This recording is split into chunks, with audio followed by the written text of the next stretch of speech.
રસોડામાં રસોઈ કરતા કરતા આવી ગઈ હાથમાં ભૂટ્ટા. ભૂટ્ટાને શું કહેવાય છે? મકાઈ. અને મકાઈની બને કેટલી બધી વસ્તુ.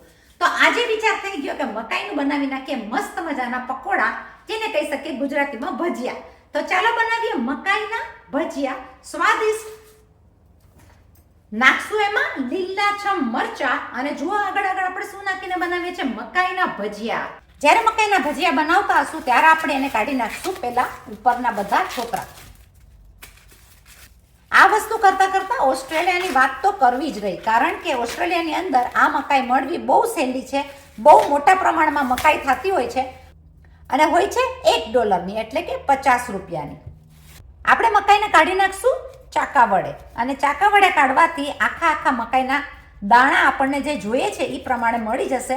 આપણે ખમણીને નથી લેવું, જેથી કરીને એકદમ જ છૂંદો થઈ જાય કે એનો રસ નીકળી જાય.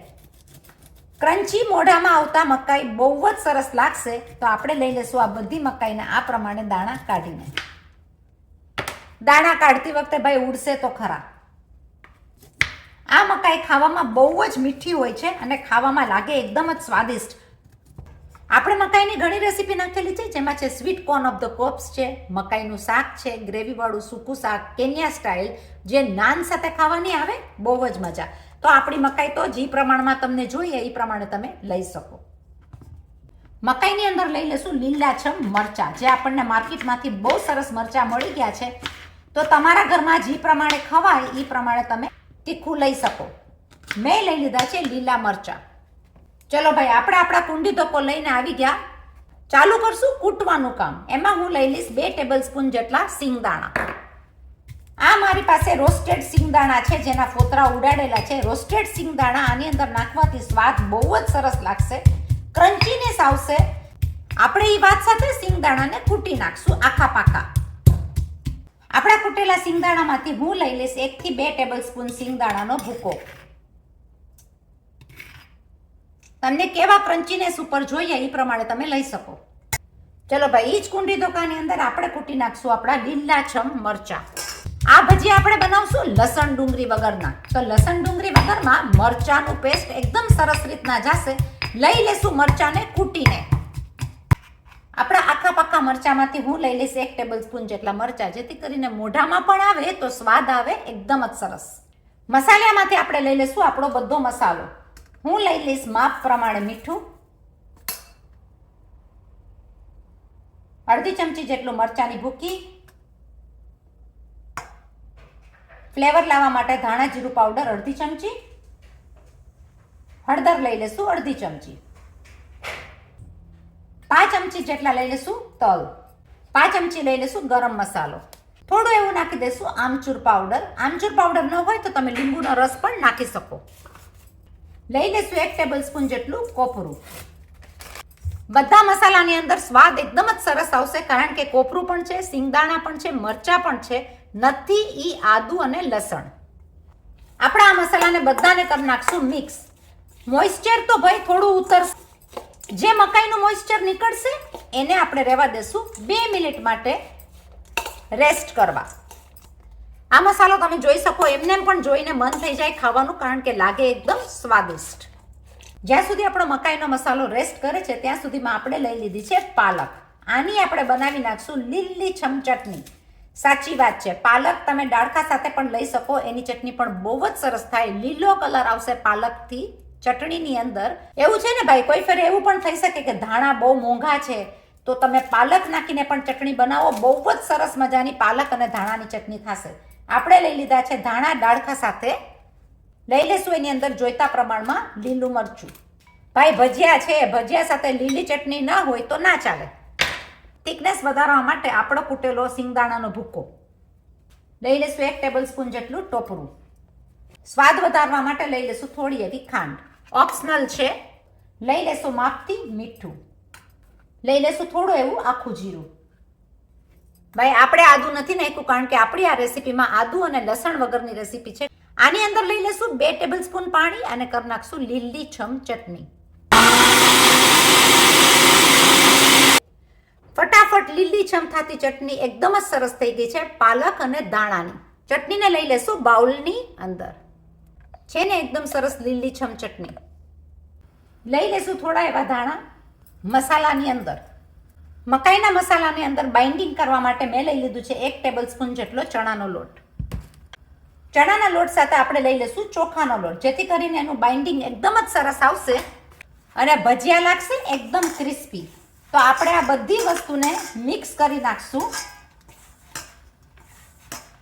જેથી કરીને મકાઈનું પણ મોઇસ્ચર છૂટવા માંડે અને બાઇન્ડિંગ થઈ જાય એકદમ સરસ રીતના. સાવ કોરો લાગે તો જરાક એવું પાણી તમે એડ કરી શકો. વધારે મોઇસ્ચર નીકળ્યું હોય અને પાણીવાળું થઈ જાય તો થોડો એવો ચણાનો લોટ પણ એડ કરી શકો, પણ એના બાઇન્ડિંગમાં જશે ચણાનો લોટ અને ચોખાનો લોટ. તમે જોઈ શકો કે આપણે આ બધા મલ્ટીટાસ્કમાં બધા કામ સાથે આપણે તેલ પણ મૂકી દીધું છે ગરમ થવા માટે. આપણો મસાલો તો કોનમાં બહુ સરસ રીતના ચડી ગયો છે, પણ બાઇન્ડિંગ લાવવા માટે હું નાખી દઈશ આની અંદર 1 ટેબલસ્પૂન જેટલું પાણી.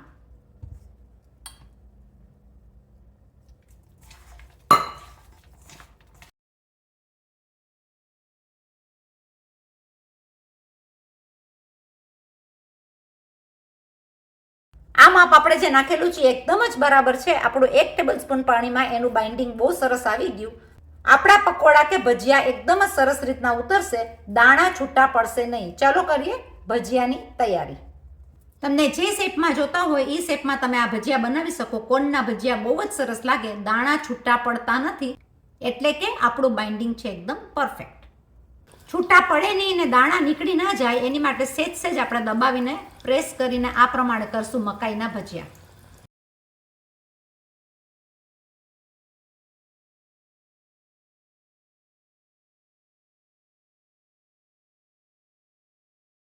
તમે જોઈ શકો આપણા ક્રિસ્પી મકાઈના ભજીયા બહુ જ સરસ રીતના ઉતરી ગયા છે અને આ ભજીયા ખાવામાં ક્રિસ્પી બહુ ફાઇન લાગે.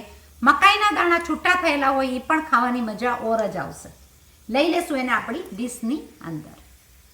છૂટા થયેલા કોઈ મકાઈના દાણા ખાવાની મજા ઓર જ હોય છે. આપણે લઈ લીધા આપણી ડીશની અંદર. તો ક્યારે પણ મકાઈ તમારા હાથમાં આવે તો આ રીતના ભજીયા બનાવવાની મજા જ ઓર હોય છે. ઠંડીની સિઝનમાં કે વરસાદની સિઝનમાં તો આ રેસીપી બહુ જ સરસ લાગે. ભાઈ ભજીયા છે ગમે એ ટાઈમે તમે ખાઓ, ખાવાની મજા તો આવે. અલગ અલગ ભજીયા ગમે ત્યારે.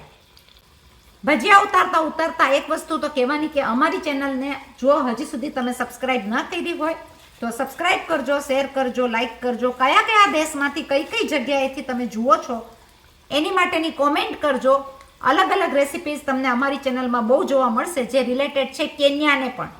કેન્યાની રેસિપી અલગ અલગ મારુના ભજીયાથી લઈને ઘણી બધી વેરાયટીઝ આપણે એમાં મૂકી છે, તો અમારી ચેનલમાં તમને એ જરૂર જોવા મળશે. તો તમે શેર કરજો, ફોરવર્ડ કરજો બીજાને પણ. લઈ લેશું ડીશની અંદર.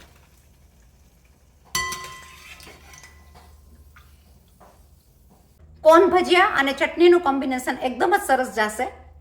જરૂર બનાવજો. સહેલી રીતના 10 મિનિટની અંદર આ ભજીયા બની જતા હોય છે. મકાઈ તમારી પાસે હોય તો ભજીયા બનાવવાનું ચૂકતા નહીં. ક્રિસ્પી, સ્વાદિષ્ટ, યમી ભજીયા રેડી છે. નવી નવી રેસીપી બીજી લઈને આવીએ છીએ. ત્યાં સુધી તમે કરો સબસ્ક્રાઇબ, શેર અને ફોરવર્ડ. જ્યારે આવા ભજીયા બનાવ્યા હોય ત્યારે આપણી સેલ્ફને પણ ટ્રીટ આપવા માટે બહુ જ અનેરી મજા આવતી હોય છે. તો મેં લઈ લીધી છે મારી ચા, એની સાથે આપણે લઈ લઈશું ગરમ ગરમ ભજીયા, લઈ લેશું એની સાથે લીલીછમ ચટણી, અને તમે જોઈ શકો કે આપણે આપણી સેલ્ફને ટ્રીટ આપીએ મસ્ત મજાના ગરમા ગરમ મકાઈના ભજીયા સાથે ચટણી. ચલો બાય બાય, એન્જોય. અને ખાઈને પણ જોઈએ તો કેવા લાગે છે. યમી, ડિલિશિયસ. જરૂર બનાવજો મકાઈના ભજીયા.